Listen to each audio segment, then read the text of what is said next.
of the Holy Scriptures and you. We are delighted to have you here. There are so many things to talk about, especially number one, we are in the last days.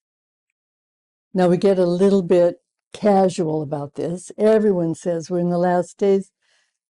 But mind you, we have something that is just coming into our knowledge that is from Christ himself, and that is the shroud that was enwrapped around his body.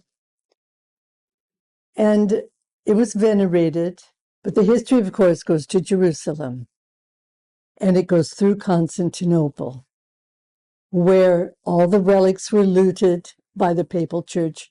The Crusaders came and attacked and pillaged their brothers in Christ. In 1204, the Fourth Crusade did irreparable damage. But however, the shroud had been housed at the Church of the Panagia in Blacarnei in Constantinople. An English monk venerated the shroud there during his travels. One Robert de Charnay, or Charnay, was a Knight Templar. This very strict order was part of the knights who looted Constantinople during the Fourth Crusade. In his villa in France, at Liry, we see a chapel being built for the shroud, one of the relics that he took from Constantinople. This is where the shroud became known as the Shroud of Turin. It was taken from his small chapel into Turin for more public view by the Pope.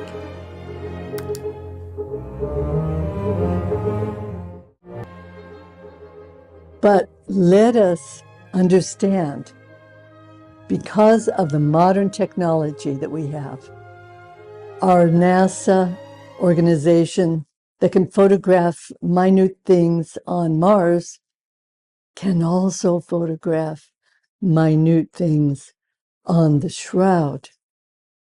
As you will hear, the shroud is completely unique. It's two-dimensional, and yet it has three-dimensional properties. Again, this has just been discovered because of the latest technology that we have from 2000 approximately until now.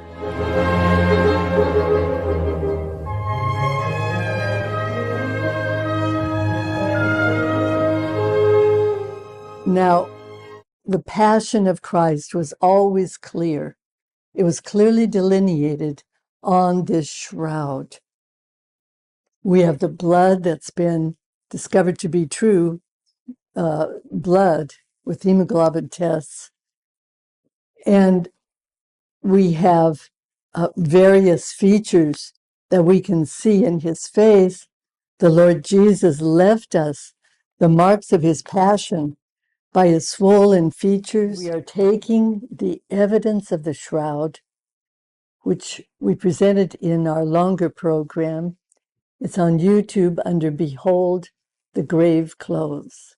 That this is a sign, a time capsule of the Lord's own passion.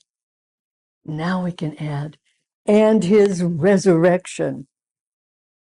Because of the remarkable advances in photography, we can record the moment that the brilliant radiation of laser-like light, of course it's a mystery because it's from the divine nature of Christ and from the Father and the Spirit. We can record his lifting of his body, completely divinized now in a new spiritual form. It's risen as the things on him, different wrappings, fell away. This can be recorded step by step, second by second. This is what Jesus promised What shall I give to this unbelieving generation? I will give them the sign of Jonah. The 3 days in the whale that was suffered by Jonah the prophet, symbolizing Hades, death, and the regurgitation, the spitting out of Jonah unharmed on the beaches as he went to Nineveh to complete his prophetic journey. This 3-day burial of a sort in Jonah is a complete prophecy of the 3-day burial, his descent into Hades, the heart of the beast, and his resurrection on the 3rd day. That's why you will see the sign of 3, the number 3, several places on the forehead of Christ, on the feet, and on other sections. We are the unbelieving generation. We are the ones who have stubbornly gone our own way, refusing to believe in him as the God-man. He left his church to preach this, and the church is poor and persecuted like he was on earth. The Holy Orthodox Church, found in Eastern nations and now coming to the West, where persecution will follow us, wherever the Lord's presence in his church is found. Remember the angel. And he said, as our hymns tell us, behold the grave clothes. Be believing. He is gone. Here are his grave clothes, the winding sheets, stuck into a form, his form, by the myrrh and aloe that they put on him to anoint him for burial. The headcloth is carefully folded. Behold and believe, said the angel to the women. The women were healing by God's wonderful providence the disobedience of Eve, who ran to Adam with bad news. Oh, look, the serpent gave me an apple. Let's eat it together. In order to heal her from this terrible sin, the Lord gently gives our weaker gender, the women, faithful to come to his grave, unafraid of the soldiers, unlike the apostles who were hiding and the other disciples. He gave them 2 commands: behold the grave clothes and believe. And the second command is go tell his apostles and the nations, as we put in our readings. Tell all the nations, O women, served Christ while he was in his ministry, and they were faithful to come and anoint him because they thought it had not been properly done. Instead, they met the angel Gabriel, who said, behold, he is risen. Why are you seeking the living among the dead? All these graves here. He's not here. He's not dead. He's living. Hi, I'm William West, author of Riddles of the Shroud, Questions Science Can't Answer. Mention the shroud and many people will say, didn't carbon dating prove that shroud thing was a medieval fake? The problem is most of us know little about the shroud and even less about carbon dating. So let's look at the facts that have helped make the shroud the most researched artifact in human history. Keep in mind, belief in the shroud is not about faith, but about facts.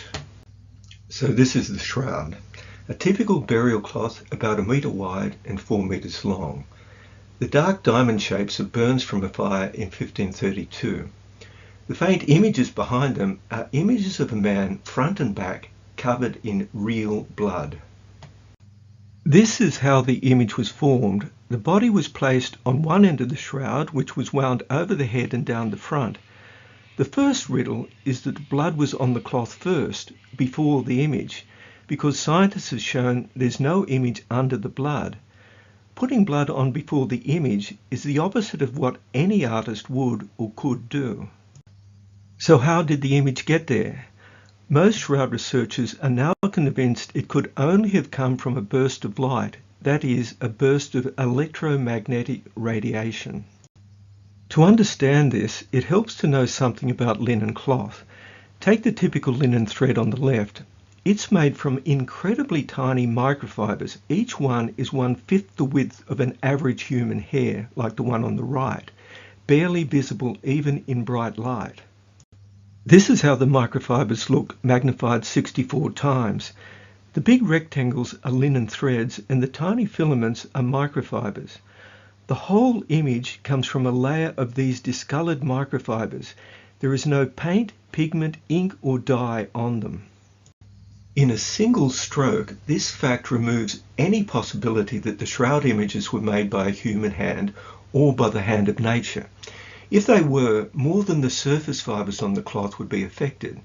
If any fluid or gas was involved, it would penetrate much deeper into the microscopic fibers. The only way scientists have been able to reproduce the discolored fibers is with a burst of ultraviolet light from excimer lasers. They'd calculated that to discolor the whole image area would require 34 trillion watts of electricity in a split second, and that's simply not possible, even today. If it were a forgery, one of the most puzzling things about the shroud would be the fact that the front and back images are so incredibly faint. To even see them, you need to stand a metre or two back. Any closer or further back and the images simply fade away. Even if a forger could create an image like this, why do it? For a forgery that was meant to be displayed before large crowds. And how could an artist do it? All artists vary the pressure they use to apply paint or any other medium. No artist could create such an extensive layer of discolored microfibers so that it was perfectly uniform, a fraction of a human hair deep. It's simply not possible. Now, if you ask most people what this image is, they would say the face on the Shroud of Turin, but in fact, it isn't. This is the face on the shroud. Doesn't look like much, just a blurry smudge. The major blood flows, like a prominent one on the forehead, are clear, but little else is. If you look at the eye sockets in this close-up, they seem almost empty, making the face look like a skull with hair and a beard. Then in 1898, a photographer took the first photo of the shroud and, looking at the negative, became the first person ever to see this now familiar image, a high-resolution photographic positive image that revealed the shroud was a photographic negative with lights and darks reversed many centuries before photography was even thought of. The image sent shockwaves around the world. People suddenly realized the shroud was not a blurry smudge at all, but a photographic image. Taken by itself, the high-resolution negative photographic image we see today is still inexplicable, and no artist has ever produced anything like it, certainly not by discoloring microscopic fibers. Then scientists discovered one more impossible feature of the shroud image. Unlike any photograph, it had three-dimensional properties. Scientists made the discovery when they scanned the image into a computer called the VP8 image analyzer, pictured here. And there is now plenty of historical evidence, both from writings and from images, that the shroud was around long before the Middle Ages. We'll focus on the images because the evidence is so graphic, and they take us right back to the earliest centuries of Christianity. Historical evidence also includes images of Jesus' face on Byzantine coins. An overlay study with this coin, a golden solidus from 692, established a match of more than 99%. Look at the eyes, the way the artist has created large round eyeballs to fill the big empty eye sockets. And note the similar shape of the nose, hair and beard. And there are many similar Byzantine coins catalogued in books and academic journal articles. Then there are the famous Byzantine icons of Jesus. This one is from the 500s, An image overlay reveals 150 points of congruence, enough to establish in a court of law that the faces match. Now, historical evidence from the linen cloth itself. 3 qualities of the cloth dated to the 1st century: its herringbone pattern, its primitive weave, and unique stitching that runs down one side of the cloth have all been dated to the 1st century. So that's a glimpse of the historical evidence. Now the body images.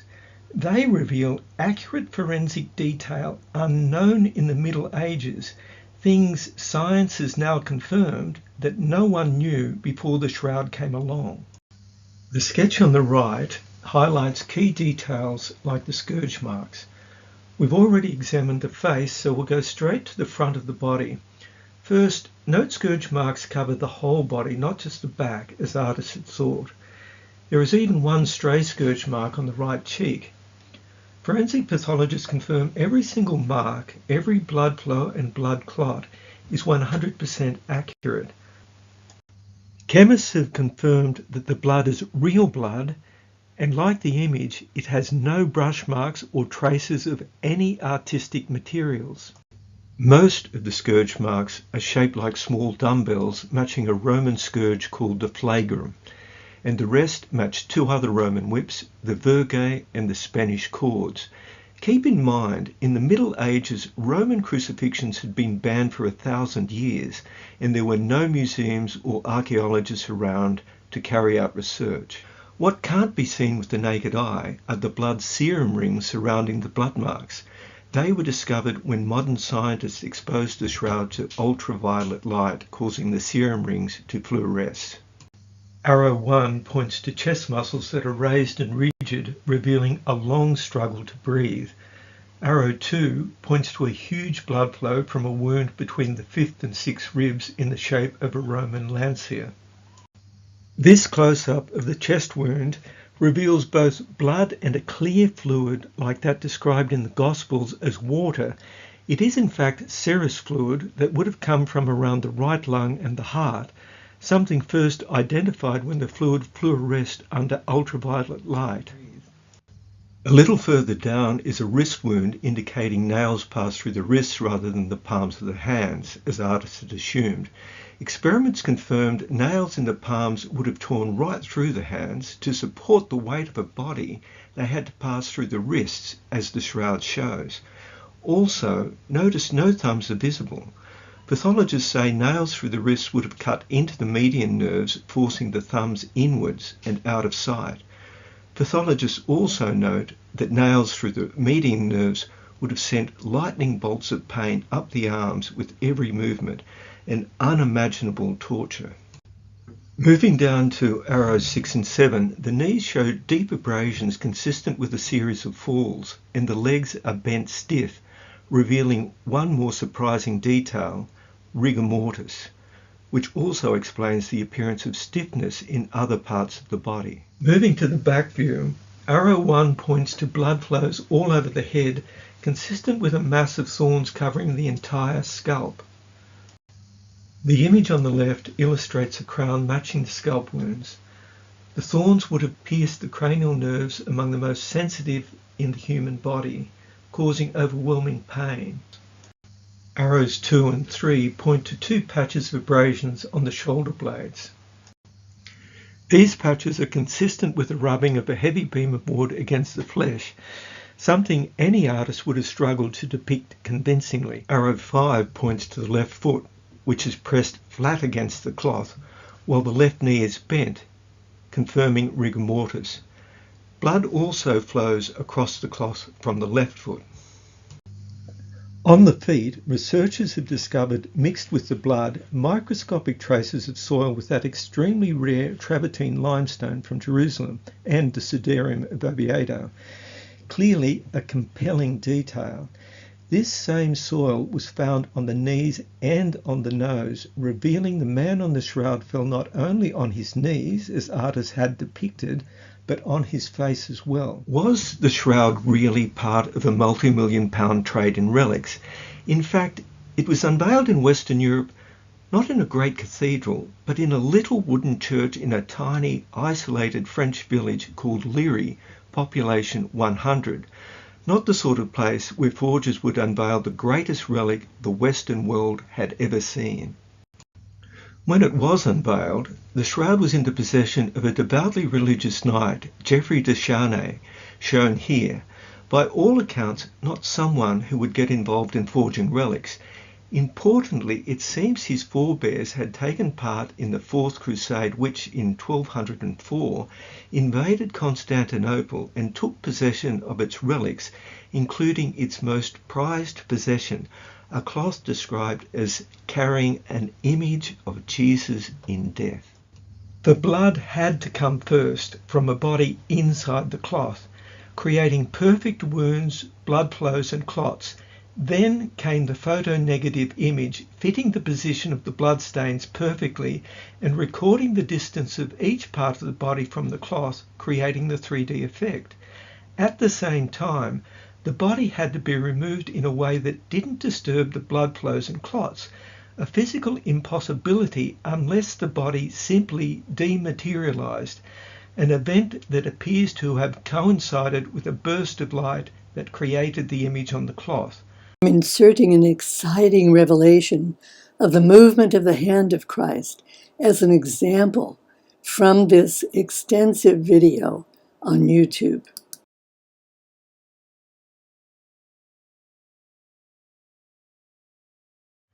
Also, although this is facing towards the stomach. Therefore, the body tissues prove to be transparent to radiation emitted by the body. Let's now look at the rest of the area inside the yellow square. The same right hand is seen in a different position. This time it is clenched in a fist. This is the first very important manifestation of the phenomenon we initially compared to the stroboscopic effect of modern photography.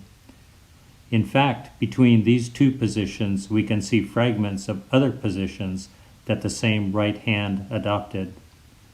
Examining the fist, we can see the outline of something resembling a small band of material wrapped around the middle of the thumb. This band has distinct congruent contours, meaning that one side can be exactly superimposed on the other. Moreover, it attenuates the intensity of the image of the finger more than the fabric we identified earlier.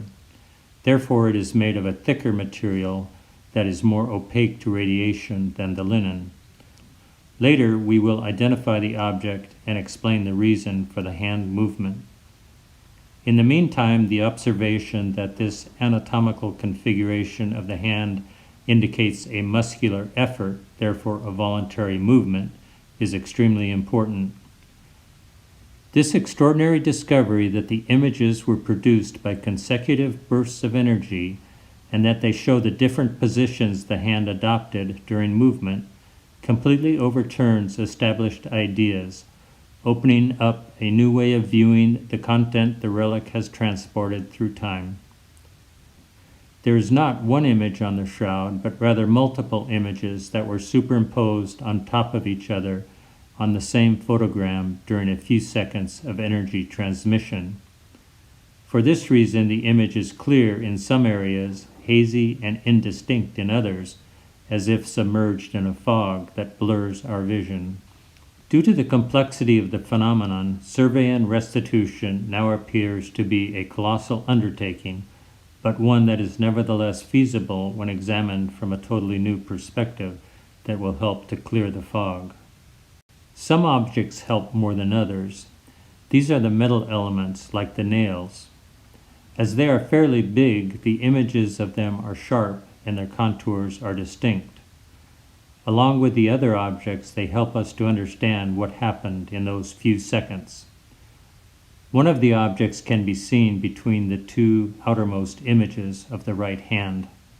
The outline of the cigar-shaped image is blurred, but high resolution reveals the clear and linear contours of a nail inside, which restitution shows to be square-sectioned with a shaft that tapers from the head toward the point in a pyramid shape.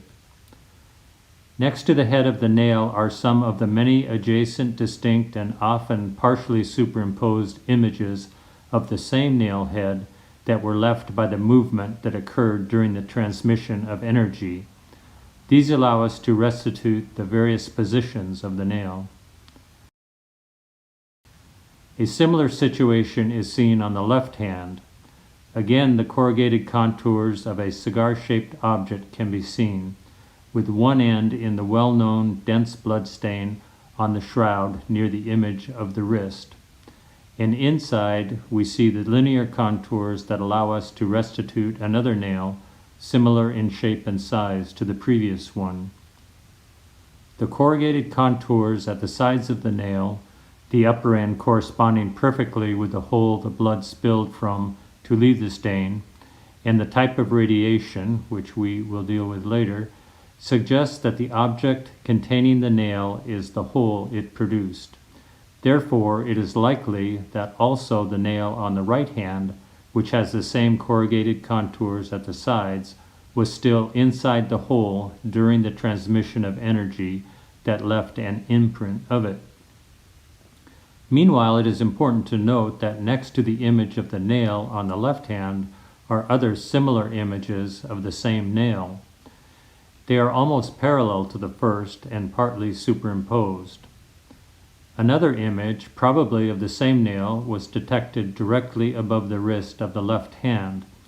This time, however, it has much clearer contours, which suggests that it was outside the hand. Restitution reveals that the actual length of the shaft is 125 millimeters and the point 9 millimeters, while the sides of the square head are about 9 millimeters. Also, the left hand moved downwards, and this too was a voluntary movement, as we shall shortly see when we examine an object it loosened. Fragments of intermediate positions are shown below, by the fingernails especially, which appear to the left of the final position of the hand. The movement, and especially the position adopted by the hand, are highlighted in particular by the conspicuous trickle of blood that was discharged from the hole made by the nail. This stain, which was initially left on the shroud through direct contact when the blood soaked the weave of the fabric, can now only be seen as the faint ochre hue of its projection. These hand movements displaced the objects that were tied to them. The blood-stained chain detected near the right wrist can be seen lower down, ending up at almost a right angle to the longitudinal axis of the body.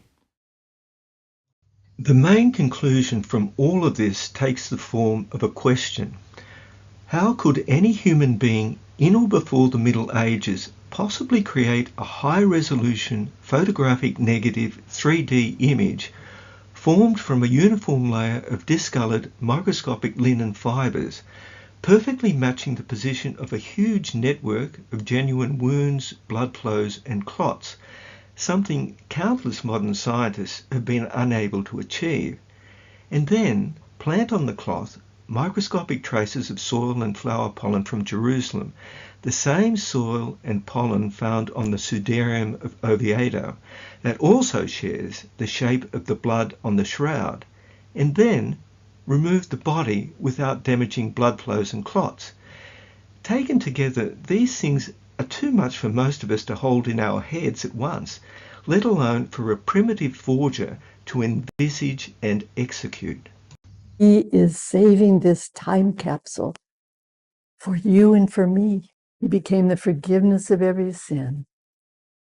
He says, come to me, those who are heavily laden. That's sin. I will give you rest. He will give us forgiveness and spirit.